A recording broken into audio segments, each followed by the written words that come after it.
Good evening and welcome to the Action News 5 Digital Desk. I'm meteorologist Ron Childers. Here we are on a Thursday night, 8 o'clock. If you're just watching this, maybe later in your Facebook feed, or you may be catching this on our Action News 5 app on Amazon Prime. What are we on? We're on Roku, we're on Fire, and we're on Apple TV, yes. Right?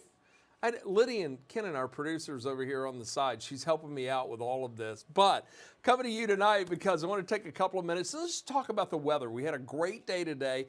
Here's your first alert to the clouds we dealt with. Yeah, it was a cloudy day, but despite that, we still had warmer temperatures in the area, and it's going to be even warmer tomorrow. I also think we're going to see a little more sunshine tomorrow, but more clouds will move in, and those clouds, well, they're ultimately going to lead to some rain across the coverage area. So here's what we're talking about. Precipitation trend still on track for a rainy day on Sunday. Now, there is still a chance of some rain moving in on Saturday, but should be out of here by early Monday morning. As far as things go right now, it's still cloudy, and we spent most of the day with a mostly cloudy to overcast sky. Even with the clouds, we hit 63 today. The average temperature for the date is 53, and look at this. Here we are, 8 o'clock tonight, and we're still a degree above that. It's the south wind that's making all the difference there. So that south wind at about 8 miles per hour right now, 54 our temperature in Memphis. We got a south wind over most of the area, a calm wind in Marks and in Oxford, but you should see that southerly shift continue as we get into the overnight hours. So temperatures elsewhere in the area, mid upper 40s to our east, Brownsville, Bolivar, upper range of the 40s. We're at 50 down in Marks, 53 in Helena. Memphis, the warmest, checking in at 54 right now. These are the clouds streaming into the area. There were a few sprinkles back to the west, but keep your eye on Little Rock. See a little area right there? It's starting to clear out. Let's take a look at the big picture because we are going to enjoy a little break from these clouds as we wrap up the week. By the way, tomorrow is Groundhog Day. We'll see what Puxatawney Phil has to say, but it looks like Pennsylvania could be overcast, and there may even be a little precipitation in that area. Here in the Mid-South, though, we got a great pattern to wrap up the week, and it's going to be a bit of a warmer one as well. Through the day tomorrow, I'm looking at sunshine. Should be sunny and 44 at 7 in the morning, mid-60s at noon and at 3. Still holding in the mid-60s at 5. Should be about 58 at 7 tomorrow evening. So if you've got Friday plans, good weather for it. 68 the high tomorrow. Then we get 64 on Saturday, and we're going to hit 52 Sunday. And wouldn't you know, Sunday, again, looking like a rainy day. We're going to keep a 20% chance of a shower in the mix on Saturday, as I mentioned. Clouds increase through the day, but look, if you've got stuff to do Saturday, things to do outdoors, I think you're going to have good weather for the most part, but you want to get it done early because we'll likely see some showers moving into the evening. And then Sunday, that's going to be just a great day to stay inside, watch Action News 5 all day long. Just watch TV all day long. It's going to be a rainy day. Let me show you. Here's the long-range future cast. Saturday, 8 o'clock. I think we're going to have clouds in the area. There may be some sunshine east of Memphis, so the closer you get to the Tennessee River, better the odds are of a little sun to start the day, but by 2 in the afternoon, most of us should be overcast to mostly cloudy. So Saturday's still looking dry. However, as we get into the evening hours, right around 6, we're going to start to see rain moving in from the southwest, and that precipitation, that's going to continue to spread north and east. So Saturday evening plans from Memphis, south and west. If you're going to be out and about Saturday night, you've got parties, dinner, what have you, you're likely going to have a few scattered showers to contend with in your journey there. Then, let's look at Sunday, because Sunday morning, 8 o'clock, I think just about everybody in the coverage area is going to be waking up to rainfall. So get ready for a soggy Sunday morning, basically good sleeping weather. How's that, huh? By 3 in the afternoon, we're still going to be dealing with rain around the area. The good news, we're not looking at anything in the way of severe weather.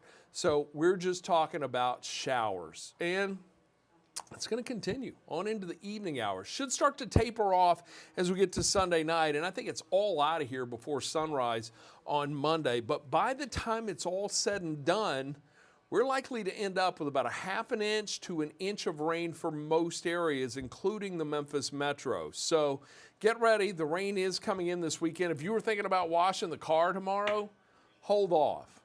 Wait until Monday. That's going to be a better day. You'll likely get a full week of dry weather there. But something else I want to bring your attention to, the National Weather Service keeps extending a flash flood watch for northwest Mississippi. This is really right along and west of the I-55 corridor. And here's why. Arkabutler Lake has a dam or has a levee that is showing some structural integrity.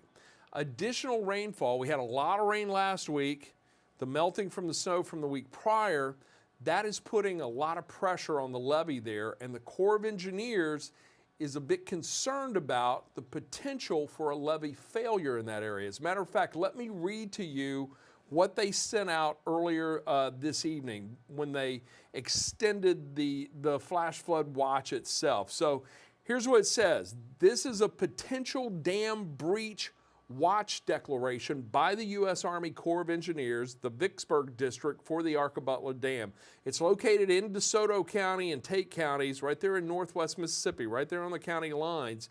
It says the physical condition of the dam is unchanged, and a dam breach is not imminent, but the U.S. Army Corps of Engineers Vicksburg District has increased a potential breach emergency status at Arkabutler Dam from alert to a watch. In other words, they're paying more attention to this. They're watching it more closely for the potential of a failure. And it says because of the increasing reservoir levels due to the recent long precipitation, that's all the rain we had last week, the snow and the ice from the week prior, this could create some problems with the integrity of that as well. So a dam failure could result in flash flooding of low-lying areas below the dam. And once again, look at all the counties that are involved in this. This is DeSoto County, Tunica, Tate, Panola, Quitman, Coahoma County, and even points farther south.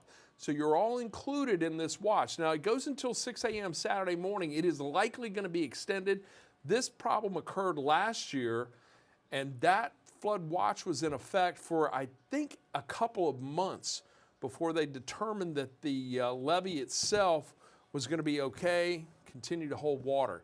The additional rain this weekend, that's not going to help the situation, but it is something that we want to make you all aware of. And if you live in and around that area, you have friends, you have family in there, you certainly want to alert them, let them know that the potential is there, and just stay alert and weather aware. So that's what we've got there. I just wanted to take a few moments and talk about the conditions for the weekend. Again, a great day tomorrow. Most of Saturday is going to be nice. It's Sunday that's going to be a rainy day, but nothing severe. Lenny, any questions over there? If you got a question, drop it in the comments if you're on Facebook watching this. But don't ask me what time is it going to rain at my house. I can't go through all of that. Know that it's probably going to rain at your house on Sunday. Just be ready for it at any time, right? What do you got? We only have one question, and it's from Rita. She says, do you think all the snow is gone? That Rita wants to know, do I think all the snow is gone? You know, Rita, we have had some of our largest snows in the month of March.